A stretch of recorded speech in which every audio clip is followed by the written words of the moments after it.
গণঅভ্যুত্থানের প্রত্যাশা পূরণে সংসদকে শক্তিশালী করতে হবে বলে জানিয়েছেন স্বরাষ্ট্রমন্ত্রী সালাউদ্দিন আহমেদ। ত্রয়োদশ জাতীয় সংসদের প্রথম অধিবেশনকে সামনে রেখে বিএনপি থেকে প্রথমবার নির্বাচিত সংসদ সদস্যদের জন্য মাননীয় প্রধানমন্ত্রী 2 দিনব্যাপী বিশেষ প্রশিক্ষণ কর্মশালার উদ্বোধনী শেষে এই মন্তব্য করেন। তিনি বলেন, ডেপুটি স্পিকারের বিদ্যমান পদ বিরোধী দলে উদারতার সাথে গ্রহণ করা উচিত। আরও জানাচ্ছেন শরীফুল ইসলাম। চেয়ারম্যানের কার্যালয়ে নবনির্বাচিত সংসদ সদস্যদের বিশেষ এ প্রশিক্ষণ কর্মশালার উদ্বোধন করেন দলের চেয়ারম্যান ও প্রধানমন্ত্রী তারেক রহমান।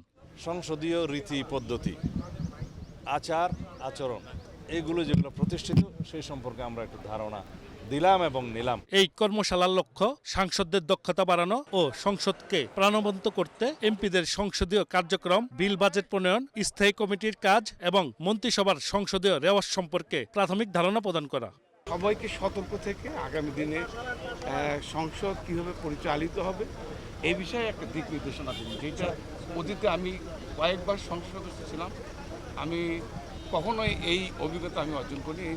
এই প্রথম যে আমাদের সংসদ নেতা তারেক রহমান সাহেব উনি কীভাবে মানে সংসদ পরিচালিত হবে এই দিক নির্দেশনা উনি আজকে দিয়েছেন। আপনি তো হুইপ, আপনি তো আসলে সংসদ পরিচালনা করার মধ্যে যে 5 জন আছেন তার মধ্যে একজন। আপনারা কতটা শিখতে পেরেছেন বা কতটা আপনাদের কাজ হলো? আমরা তো আসলে কার্যপ্রণালী বিধি অনুযায়ী যেভাবে সংসদ অতীতে পরিচালিত হয়েছে ঠিক ওইভাবেই আগামী দিনে পরিচালিত হবে। এভাবে আমরা চাই আমাদের পার্লামেন্টারি কালচারকে আমরা আরও শক্তিশালী করতে। এই পার্লামেন্টারি কালচার এমন হবে না যেগুলো দেখে মানুষ আমাদেরকে ভর্ৎসনা করবে। এই পার্লামেন্টারি কালচার এমন হবে তখন মানুষ বলবে আমরা এরকমই একটি জাতীয় সংসদ দেখতে চেয়েছিলাম। কর্মশালা থেকে বের হয়ে স্বরাষ্ট্রমন্ত্রী সালাউদ্দিন আহমেদ সাংবাদিকদের জানান, ডেপুটি স্পিকারের বিদ্যমান পদ বিরোধী দলের উদারতার সাথে গ্রহণ করা উচিত। জুলাই জাতীয় সনদে যা কিছু আমরা সম্মত হয়েছি তা এখন থেকেই প্র্যাকটিস করি।